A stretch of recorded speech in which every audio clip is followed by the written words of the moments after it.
গাজায় প্রতিদিন বোমা পড়েছে এবং পড়ছে, হাজার হাজার মানুষ মারা যাচ্ছে। ঠিক সে সময়ে বিশ্বের একটি বড় গণতান্ত্রিক দেশ ভারত ইসরায়েলে সামরিক উপাদান রপ্তানি চালিয়ে যাচ্ছে।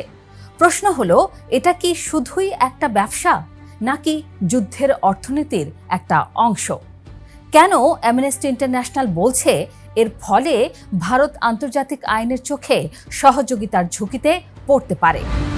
বাংলা নিউজের আজকের এক্সপ্লেইনারে পুরো ঘটনাটা তথ্য প্রমাণ দিয়ে বোঝানোর চেষ্টা করব। সঙ্গে আছি মৌসুমী সুলতানা।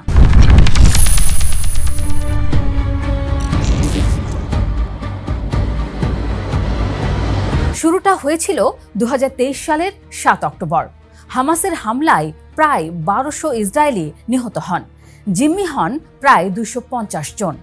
এর জবাবে ইসরায়েল গাজায় শুরু করে বিশাল সামরিক অভিযান। জাতিসংঘের মানবিক সংস্থার তথ্য অনুযায়ী 2026 সালের জুলাই পর্যন্ত গাজায় নিহতের সংখ্যা 73,000 ছাড়িয়ে গেছে। আহত হয়েছেন প্রায় 1,73,000 মানুষ। এই সংখ্যা এবং ধ্বংসযজ্ঞের কারণে অ্যামনেস্টি ইন্টারন্যাশনাল, জাতিসংঘের একাধিক সংস্থা এবং বিভিন্ন মানবাধিকার সংগঠন গাজায় গণহত্যা চলছে বলে অভিযোগ তুলেছে। এই অভিযোগ এখনও আইনিভাবে চূড়ান্ত সিদ্ধান্ত নয়, বরং একটা চলমান আইনি প্রক্রিয়া। 2024 সালে দক্ষিণ আফ্রিকা আন্তর্জাতিক আদালত ইন্টারন্যাশনাল কোর্ট অব জাস্টিস বা আইসিজেতে ইসরায়েলের বিরুদ্ধে গণহত্যা সনদ লঙ্ঘনের মামলা করে। আইসিজে সেই মামলায় অন্তর্বর্তী আদেশ দিয়ে বলেছে গণহত্যার ঝুঁকি বিশ্বাসযোগ্য, তবে চূড়ান্ত রায় এখনও আসেনি।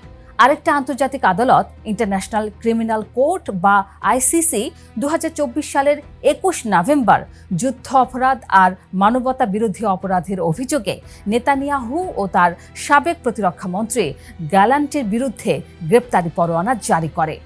আইসিজে এবং আইসিসি এই দুই আদালতের কাজ আলাদা। আইসিজে দেশের বিরুদ্ধে মামলা শোনে, আইসিসি শোনে ব্যক্তির বিরুদ্ধে। গাজা যুদ্ধের মধ্যেই ভারতের নাম কেন আসছে বুঝতে হলে আগে জানতে হবে দুই দেশের সম্পর্কটা কেমন। 1992 সালে ভারত ও ইসরায়েল প্রথম পূর্ণাঙ্গ কূটনৈতিক সম্পর্ক স্থাপন করে।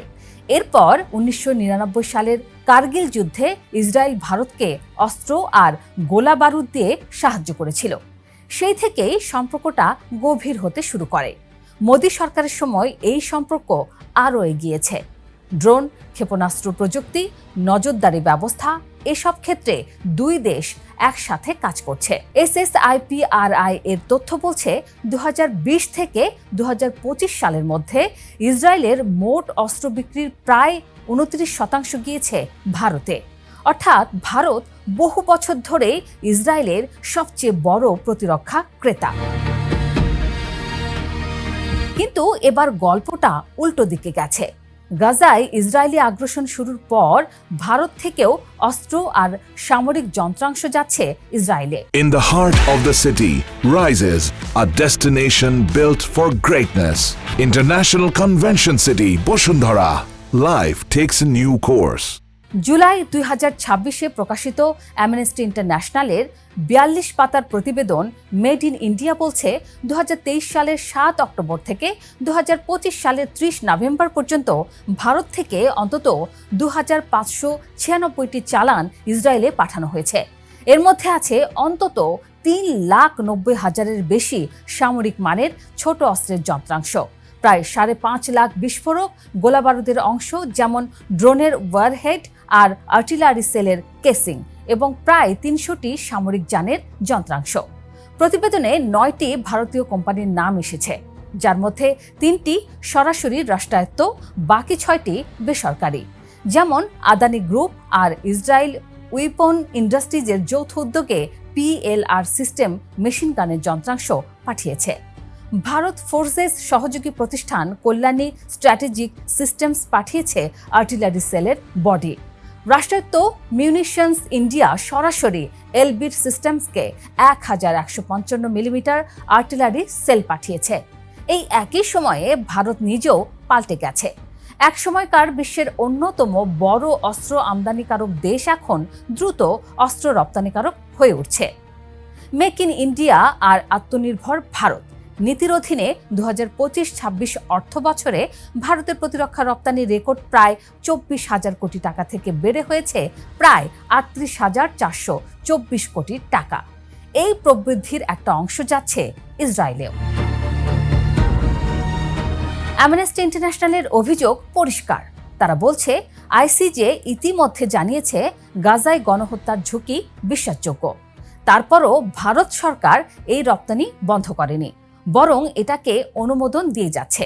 সংস্থাটির মহাসচিব অ্যাগনেস কার্লমার্দ বলেছেন, ভারত সরকার আর বলতে পারবে না যে তারা জানতো না এই ঝুঁকির কথা।